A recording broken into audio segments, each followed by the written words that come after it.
صلیبی جنگوں کے اصل اسباب مذہبی تھے، مگر اسے بعض سیاسی مقاصد کے لیے بھی استعمال کیا گیا۔ یہ مذہبی اسباب کچھ معاشرتی پس منظر بھی رکھتے ہیں۔ پیٹر راہب جس نے اس جنگ کے لیے ابھارا، اس کے تعلقات کچھ مالدار یہودیوں سے بھی تھے۔ پیٹر راہب کے علاوہ بعض بادشاہوں کا خیال تھا کہ اسلامی علاقوں پر قبضہ کرنے کے بعد ان کے معاشی حالات سدھر سکتے ہیں۔ غرض ان جنگوں کا کوئی ایک سبب نہیں، مگر مذہبی پس منظر سب سے اہم ہے۔ فلسطین حضرت عیسیٰ علیہ السلام کی جائے پیدائش تھا، اس لیے مسیحیوں کے لیے مقدس اور متبرک مقام اور ان کے لیے زیارت گاہ تھا۔ حضرت عمر فاروق کے زمانے سے وہ اسلامی سلطنت کا حصہ بن چکا تھا۔ بیت المقدس مسلمانوں کا قبلہ اول تھا اور بڑے بڑے انبیاء کے مقبرے یہاں تھے، اس لیے بیت المقدس کا شہر اور زمین ان کے لیے مسیحیوں سے کہیں زیادہ متبرک اور مقدس تھی۔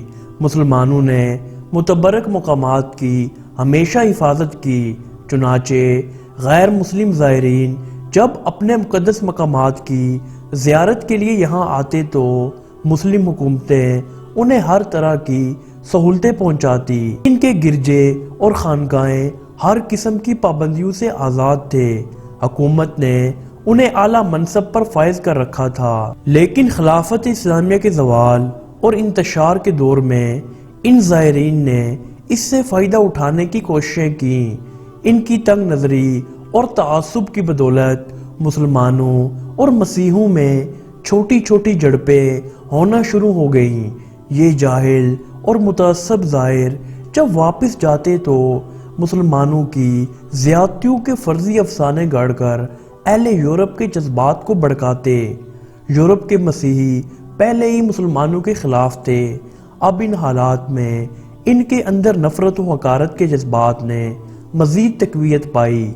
چنانچہ 10ویں صدی عیسوی کے دوران یورپ کی مسیحی سلطنتوں اٹلی، فرانس، جرمنی اور انگلستان وغیرہ نے سرزمین فلسطین کی دوبارہ فتح کا منصوبہ بنایا تاکہ اسے ایک بار پھر مسیحی مملکت میں تبدیل کیا جا سکے۔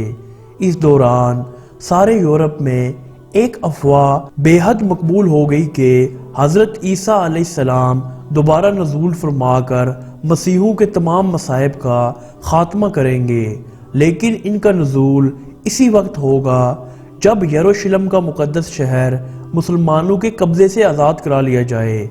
اس افواہ نے مسیحیوں کے مذہبی جوش میں بے پناہ اضافہ کیا۔ مسیحی مذہبی رہنماؤں نے یہ چیز عام کر دی تھی کہ اگر کوئی چور، بدماش اور بد کردار بھی بیت المقدس کی زیارت کرنے آئے گا تو وہ جنت کا مستحق ہوگا۔ لہٰذا اس عقیدے کی بنا پر بڑے بڑے بد کردار لوگ بھی زائرینوں کی صورت میں بیت المقدس آنا شروع ہو گئے۔ شہر میں داخل ہوتے وقت وہ ناچتے اور باجے بجاتے اور شور و غل کرتے ہوئے اپنی برتری کا اظہار کرتے اور کھلے بندوں شراب نوشی کے مرتکب ہوتے۔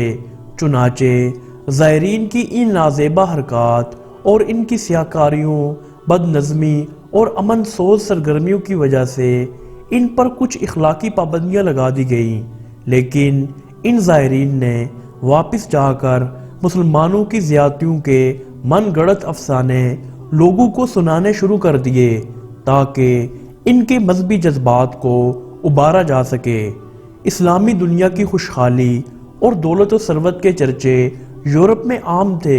یورپ ابھی تک خوشحالی کی ان منازل سے نہ گزرا تھا جن کا مشاہدہ مشرق کی اسلامی سلطنتیں کر چکی تھی، لہٰذا یورپ کے وہ تمام عناصر جنہیں حصول زر کے ذریعے یورپ میں میسر نہ تھے، اپنی قسمت آزمائی کے لیے اس مذہبی مہم میں شامل ہو گئے۔ ان کا مقصد لوٹ گسوٹ اور مال و دولت کے جمع کرنے کے سوا کچھ نہ تھا۔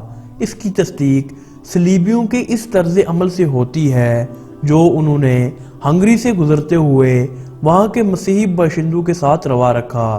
یورپ کے نظام حکومت میں جاگیرداری نظام کو بنیادی حیثیت حاصل تھی۔ معاشی نظام میں اس کی خرابیاں ظاہر ہو چکی تھی۔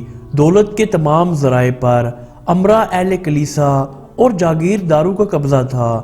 عوام مفلوک الحال تھے، کاشتکاروں کی حالت ناگفتہ تھی۔ چنانچہ مذہبی طبقے نے مذہب کی آڑ میں عوامی رد عمل کو روکنے کی کوشش کی تاکہ ان لوگوں کی توجہ ملک کے معاشی مسائل سے ہٹی رہے۔